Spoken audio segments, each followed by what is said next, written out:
So you're thinking of buying Anthem, a full-priced $60 game from EA. Well, that kind of money is hard to get, so let's go through everything I liked and disliked from the open beta that was available from 1st to 3rd of February, so let's keep this short. Anthem is an upcoming online multiplayer action role-playing game. You are a pilot, a freelancer of an exosuit called the Javelin. Obviously, you have different kinds of javelins like Colossus, Interceptor, Ranger, and Storm. Obviously, every single javelin has its good and bad things. Some are good for defense and support, while some are more offensive, again depending on your playstyle. The game is featuring a huge open world for you to explore, where you can fight multiple other factions, including monsters and beasts that roam around the world. The world itself is detailed and beautiful. You have freedom to fly anywhere you want, and it really feels huge, not just in length but also in verticality, so flying is one of the gameplay aspects I really enjoy. Next thing is fighting. You can select multiple weapons that you either buy or scavenge as you go outside. After each mission you get stuff that you can take or destroy. Again, building your own character with different weapons and customization for the Javelin. Besides that, you have missile launchers and grenades you can throw, again depending on the javelin you took. Every single javelin has an ulti, and once you go into that ulti you become really strong, so it's especially good against enemies that are a bit stronger or even bosses. Now, flying doesn't require a lot of getting used to, but again it depends from the javelin itself. Obviously, the one that is faster is harder to master, so if you want to be a really good pilot, it takes some time, especially if you want to do combos or different maneuvers from the air, like you want to go jump onto the enemy, then hit him with your ability, then shoot the other guy, then fly away. It takes time to get used to it. Before you go on a mission, besides equipment, you have various difficulty levels. The system is like the one you have in Diablo 3, where you have torment levels that increase the damage and health of enemies, but also give you a higher chance for loot or experience you gain. So yes, this is a shooter-looter kind of a game. If you like those, then you will also enjoy this. Although I find that the way weapons work and how bullets hit enemies is a bit soft and doesn't really pack a punch, if you know what I mean. Also, they do feel spongy from time to time depending on your weapons and difficulty level.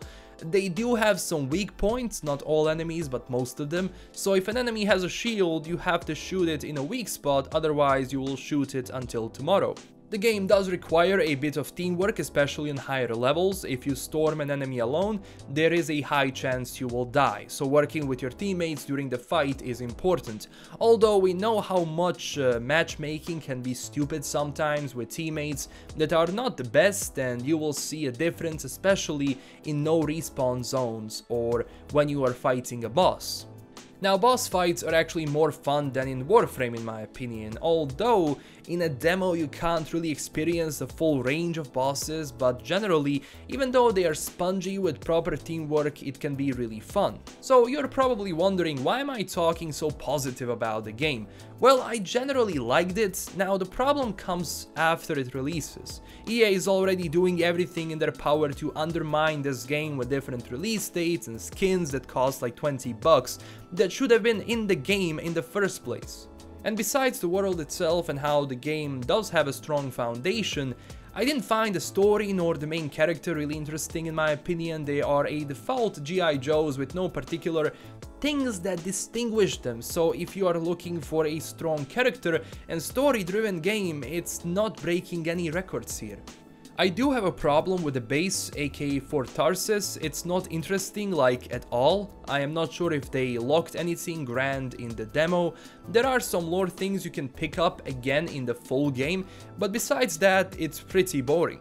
Even your character cannot run fast, so you get slow walk everywhere you go inside that base. It's stupid and dull and lazy in that part. Now, sound design is cool. Every time you sprint or fly, it will follow up with a sound, which makes it cool. Also, when it comes to frame rates, I am running this on Nvidia 1070 8GB edition, and so far frames are not the best. Sometimes it will spike and stutter, and I honestly had difficulty hitting 60 frames, and there are some proof that it's bottlenecking CPU for some reason. I hope they are going to fix that. So the base game is decent, it all comes down to content at the end. EA is making a mess on when and how you get into it, but it all comes down to you. If you are willing to put up with EA and their business, sure thing, get the game. If you like shooter looters, get the game.